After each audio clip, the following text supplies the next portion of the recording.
wabarakatuh. Halo semuanya, bersama saya Aulia Jasa Sabila dalam podcast Let Me Tell You. Di podcast kali ini aku bersama Ibu Wiwin selaku Kepala Sekolah SMK Media Informatika. Halo Ibu, apa kabar? Alhamdulillah baik. Aul ya dipanggilnya ya? Ya. Sehat Aul, mudah-mudahan Aul juga sehat ya? Alhamdulillah sehat. Oke. Tadi kan aku belum ngomongin gelar Ibu nih. Ngomong-ngomong gelar Ibu itu apa sih di dalam pendidikan? Aduh, oke ya. Gelar ya. Kalau bicara gelar itu kan berarti latar belakang pendidikan tuh ya. Iya. S1 saya dari FKIP, Fakultas Keguruan Ilmu Pendidikan. Program keahliannya bahasa Inggris, pendidikan bahasa Inggris. Wow. Jadi S1 saya nih bahasa Inggris, harusnya jadi guru bahasa Inggris kan. Dan memang awal karir saya di dunia pendidikan itu sebagai pengajar bahasa Inggris. Sampai kurang lebih tahun 2020, Februari 2020. Kemudian saya lulus di tahun 2003 untuk S1-nya, berarti saya berhak menyandang gelar SPD, Sarjana Pendidikan. Lepas itu saya baru punya kesempatan untuk melanjutkan S2 itu di tahun 2017 kalau nggak salah. 2017 betul, 2017 saya baru berkesempatan untuk melanjutkan pendidikan. Artinya ada jeda waktu yang cukup jauh ya. Saya lulus S1 2003, kemudian baru melanjutkan S2 itu di 2017. Berarti 14 tahun. Kenapa kok menunggu selama itu untuk bisa melanjutkan S2? Karena memang menunggu yang gratis kan. Jadi S2 saya itu kebetulan full beasiswa sehingga saya bisa melanjutkan untuk S2 saya tanpa biaya. Saya ambil di Magister Ilmu Komunikasi. Jadi gelar saya sekarang SPD, untuk S1-nya, S2-nya MKOM. Kuliah di mana? S2-nya saya di Universitas Mercu Buana. Kalau S1-nya di Universitas Muhammadiyah Profesor Dr. Hamka. Gitu. Dan lulus S2 di tahun 2019, tepat 2 tahun. 4 semester untuk S2-nya, dan untungnya alhamdulillahnya S1-nya 4 tahun, 8 semester. Keren ya guys, cukup menarik ini nih ceritanya. Menarik ya? Di episode kali ini berkonsep tentang kemerdekaan. Oh gitu, oke. Ya. Menurut Ibu Wiwin tuh tujuan kemarin ngadain 17 Agustus itu apa sih? Oh gitu. Berarti kita bicara kegiatan perayaan ini ya, perayaan Hari Ulang Tahun Kemerdekaan Republik Indonesia. Oke. Kalau bicara soal merdeka ya, kan tahun ini kita genap 77 tahun ya, usia negara kita tuh kemerdekaannya sudah di angka 77 tahun. Berarti kan kita sudah merdeka selama 77 tahun. Apakah kita sudah sepenuhnya merdeka? Itu kembali kepada diri kita masing-masing. Bagaimana kita mampu memaknai kemerdekaan itu sendiri. Nah, lalu kalau pertanyaannya kenapa kemarin, apa sih tujuannya diadakan kegiatan perayaan Hari Ulang Tahun Kemerdekaan Republik Indonesia? Kita tahu bahwa 2 tahun kemarin kita dilanda oleh musibah global ya, seluruh dunia mengalami, di mana adanya pandemi COVID-19. Tentunya sudah 2 tahun ini kita tidak larut dalam euforia perayaan kemerdekaan ya, karena masih banyak dibatasi oleh keterbatasan di masa pandemi. Tahun ini apakah kita sudah sepenuhnya bebas? Tentunya belum. Oleh karena itu kan kita juga masih tetap mengutamakan protokol kesehatan dalam perayaan tersebut. Tetapi saya rasa tahun ini adalah momentum ya, mudah-mudahan momentum kembalinya euforia kita lah dalam merayakan kemerdekaan Republik Indonesia. Jadi kita isi dengan kegiatan-kegiatan yang menyenangkan tetapi juga bermanfaat, dan tentunya punya selalu ada pembelajaran, selalu ada nilai edukasi. Oleh karena itu kan kemarin lomba-lomba yang kita adakan itu kan semuanya menggelorakan semangat ya, kemudian membangkitkan semangat, di mana 2 tahun anak-anak ini lebih banyak BDR-nya dibanding lebih banyak belajar di rumah ya. Ya, dan udah jenuh mungkin ya, ditambah sepertinya gak ada kegiatan di sekolah nih gitu. Jadi ketika kita punya momentum ini, saya rasa ini bisa jadi turning point ya, momentum awal untuk kita kembali menggelorakan semangat untuk pembelajaran tatap muka, karena kan karena awal-awal tatap muka ini kan absen juga masih ini ya, masih ibaratnya fluktuatif gitu. Kadang mungkin aduh udah kebiasaan bangun siang gitu. Sekarang jam 6.45 udah harus ada di sekolah. Itu kan perjuangan yang luar biasa. Nah, itu juga sebenarnya bentuk perjuangan tuh. Dari kita biasa BDR bangunnya siang, nggak harus mandi, cuci muka, ganti kaos ganti seragam karena kelihatannya cuma bagian atas, bagian bawah nggak pakai seragam kan santai. Tapi sekarang PTM 6.45 udah harus sampai sekolah, kalau tidak gerbang ditutup. Nah, itu kan perjuangan bagi anak-anak untuk bisa datang pagi setiap hari gitu. Sekarang juga kan udah agak beda gitu ya Bu. Gimana tuh bedanya? Itu dari jam 6 mulai jam 12. Sekarang Oke. udah agak sore, itu mungkin agak lebih shock gitu guys sih Bu? Capek ya, iya capek. betul. Karena kan dulu kan setelah kita BDR, sebenarnya sih sebelum pandemi ya, memang kan kita biasa pulang pukul 15 ya. Tetap iya betul. Jadi kebetulan kan awal ini kelas 11 ya, jadi nggak pernah merasakan mungkin pulang sore, dari pagi pulang sore. Nah, sebenarnya sebelum pandemi memang jam belajar kita 6.45 sampai 14.30 gitu kan. Tapi setelah pandemi kan BDR. Nah, sempat BDR kemudian sempat 50% ya. BDR 50%, PTM 50%. Ditambah lagi PTM-nya pun kan maksimal 6 jam pelajaran kan. Sehingga sebelum waktu makan siang sudah pulang. Iya. Nah, sekarang tiba-tiba tahun ajaran 2022-2023 tuh harus dari pagi masuk 6.45, pulang 14.30. Mungkin itu kan secara fisik kaget, lelah, dan saya rasa itu nggak dialami sama siswa aja kok gitu kan. Makanya di awal-awal tahun ajaran baru kemarin kan banyak guru yang sakit, mungkin juga kelelahan ya. Terus siswa juga banyak yang orang tuanya izin karena sakit. Makanya saya pikir dengan kegiatan kemarin itu kita perayaan ulang tahun kemerdekaan Republik Indonesia, mudah-mudahan itu menjadi penyemangat baru, sehingga yuk nanti setelah kita sama-sama menyemangati diri di kegiatan kemarin, pas PTM kita udah punya full engine lagi nih, udah bersemangat lagi, healing betul gitu. Karena kan kita punya 1.000 anak ya, kalau healingnya jauh-jauh kan repot bawanya. Jadi healingnya di sekolah aja, kita bikin acara yang memang bisa memberikan semangat gitu. Pendapat Ibu tentang anak-anak partisipasi tentang acara kemarin itu? Oh gitu ya. Saya sih termasuk yang cukup excited gitu ya sama acara kemarin. Terus juga saya lihat ada harunya juga ya, karena kan saya merasa selama masa BDR itu kan guru-guru tetap masuk, tapi kan anak-anak nggak ada. Itu kan kayak yang kok sepi, sekolah sepi, biasanya dengar suara riuh anak-anak gitu ya. 2 tahun kita nggak ada kegiatan gitu, yang biasanya pokoknya ada kegiatan penyemangat ini nggak ada gitu. Nah, kemarin ketika melihat anak-anak lagi kumpul lagi di lapangan main futsal, kemudian gimana supporternya itu totalitas banget, sampai bawa itu alat marching segala gitu kan untuk nyemangatin gitu ya.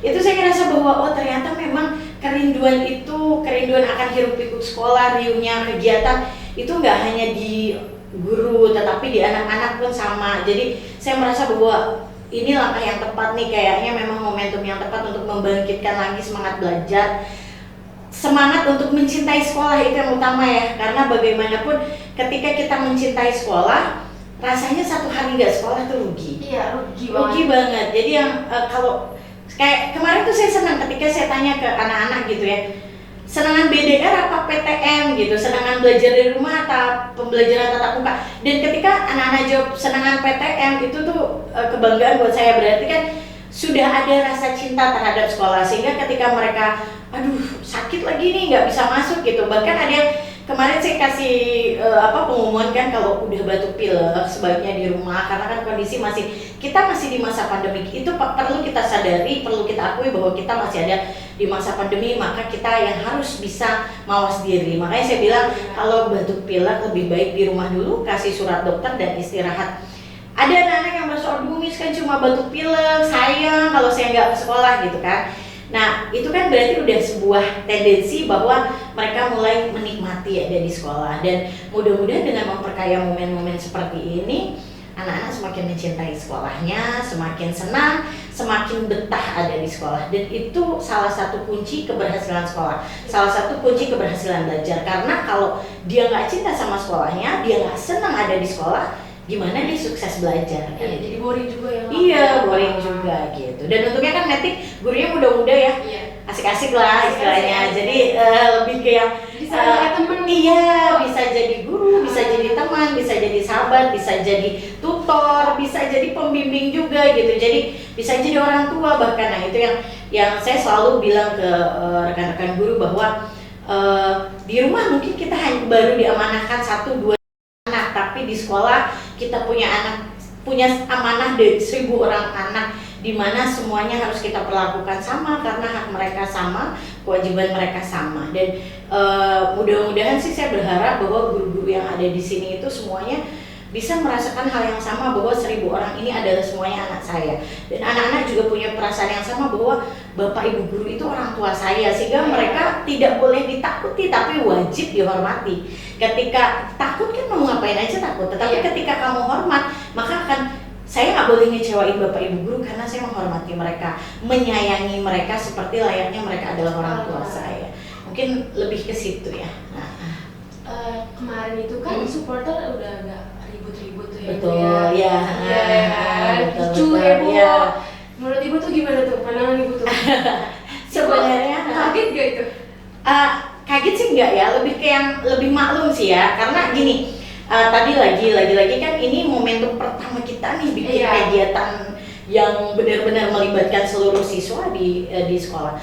Kalau misalnya selama mereka masih bisa menjaga sikap kan nggak sampai beradu fisik ya. Meskipun itu memang kita sudah ini ya, ibarat kata kita sudah bentengin dulu.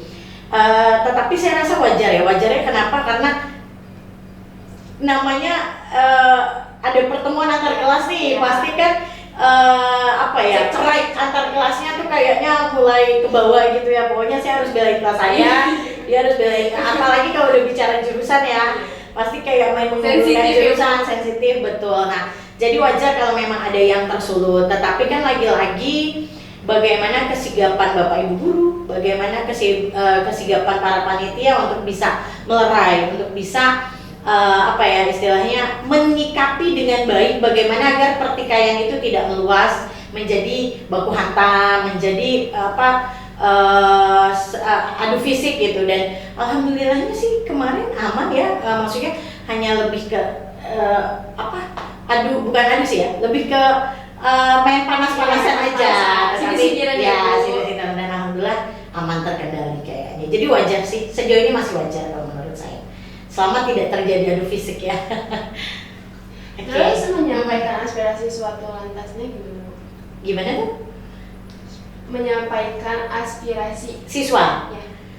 Bagaimana siswa menyampaikan aspirasi gitu ya? Oke. Nah, sekolah itu bukan lembaga yang anti kritik ya. Artinya sekolah itu harus terbuka dengan berbagai pemikiran, karena bagaimanapun kan kita mengedukasi anak. Iya, kita mengedukasi siswa untuk bisa menyampaikan pendapatnya, selama dengan catatan itu disampaikan dengan baik sesuai kaidahnya. Tentunya kita harus menghargai pendapat siswa, kan seperti itu. Lalu bagaimana sih cara sekolah untuk bisa mengakomodir aspirasi dari siswa-siswanya? Jadi nanti anak-anak itu akan sekolah itu akan secara berkala. Ini kan kita baru mulai. Nanti di awal September itu sekolah akan secara berkala memberikan angket. Angket ini adalah angket saran, kritik dan saran, di mana anak-anak itu akan menyampaikan kepuasannya terhadap pelayanan di sekolah. Baik mulai dari security di depan, bagaimana pelayanannya terhadap anak-anak, kemudian bagaimana pelayanan tata usaha, bagaimana pelayanan administrasi di bendahara, bagaimana pelayanan kantin, bagaimana pelayanan bapak dan ibu guru gitu. Jadi bagaimana pelayanan bapak ibu guru, wakil, BP dan sebagainya, semua aspek manajemen yang ada di sekolah tentunya kan butuh masukan. Dan yang bisa merasakan pelayanannya kan anak-anakku sekalian kan. Nah, oleh karena itu nanti sekolah akan membuat sebuah angket di mana nanti bentuknya mungkin Google Form ya yang akan di-share. Nah, kalian bisa tuh memberikan aspirasi kalian, misalnya bagian security sudah bagus karena setiap pagi sudah di depan sudah ada patroli dan sebagainya. Hanya saja apa yang perlu ditingkatkan misalnya.